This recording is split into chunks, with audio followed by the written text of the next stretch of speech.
በረከቷ በእኛ ላይ ለዘላለሙ ይደርብንና በድንጋሌ ሥጋ በድንጋሌ ነፍስ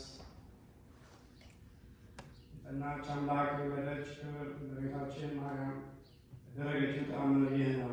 በባህር መካከል የምትጓዝ አንዲት መርከብ ነበረች። በእርሷም ላይ ቀኑ ብርሃን፣ ጨለማ ከነፋሱ ጽናት የተነሳ ባህሩ ታወከ። ማዕበሉም እጅግ ከፍ ከፍ አለ። በውስጧም ያሉት ሁሉ የመዳን ተስፋቸውን ቆረጡ።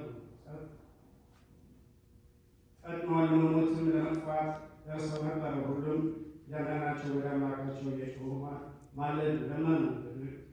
በድንጋሌ ሥጋ በድንጋሌ ነፍስ የጸናች አምላካችን የወለደች ክብርት እመቤታችን ማርያምን በፍጹም ልቡ የሚወዳት አንድ ደግ ሰው ነበረ። ሁሉም ወደ አምላኩ አንጋጠው ሲለምን ባዩ ጊዜ መንፈሳዊ ቅንዓትን ቀንቶ ገሠጻቸው።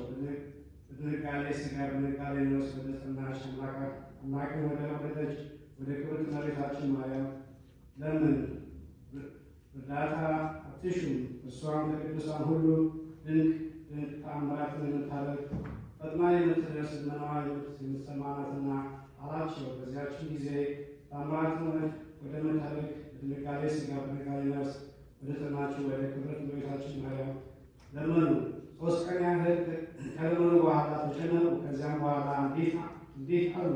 የተመሰገንሽ እመቤታችን ሆይ ንጽሕት ክብርት የምትሆኚ ፍጹም የሆነ ምስጋና ክብር ይገባሻል። እውነተኛ ብርሃን እውነተኛ ፀሐይ ከአንቺ ተገኝቷልና ይኸውም ፈጣሪያችን ኢየሱስ ክርስቶስ ነው። ስለ ሕዝቡ፣ ስለ ካህናቱ፣ ስለ ሴቶች፣ ስለ እርሱ አብዝተሽ ለምኝልን። አንቺ ለሚጠራሽ ሁሉ ሰምተሽ የምትረጂ ርኅርኅት ነሽና። ይህን ጸሎት በፈጸመ ጊዜ እነሆ ታላቅ ብርሃን በበረከት ላይ ወረደ፣ ጨለማውን አስወገደ። ነፍሱን ጸጥ አለ፣ ማዕበሉም ሞገዱን ጸጥ አለ። የፀሐይ ብርሃን ወጣ። ደሴቶችንም አዩአቸው። ከጽልመትም ድነው ወዲያው ደረሱ። ወደ ፈለጉበት ቦታ ከወረዱ በኋላ የደረሰባቸውን ሁሉን በድንጋሌ ሥጋ በድንጋሌ ነፍስ የጸናች ይቅር ባይ ክብርት እመቤታችን ማርያም መርያም እንዳዳነቻቸው ለሰዎች ተናገሩ። የሀገሩ ሰዎች እግዚአብሔርን አመሰገኑ፣ አከበሩ። እመቤታችን ማርያምን አመሰገኗት። በእውነት አንቺ ቅድሳን ሁሉ በላይ ነሽ፣ ክርስቶስ እናት ሆይ አንቺ ክብር ምስጋና ይገባል አሉ።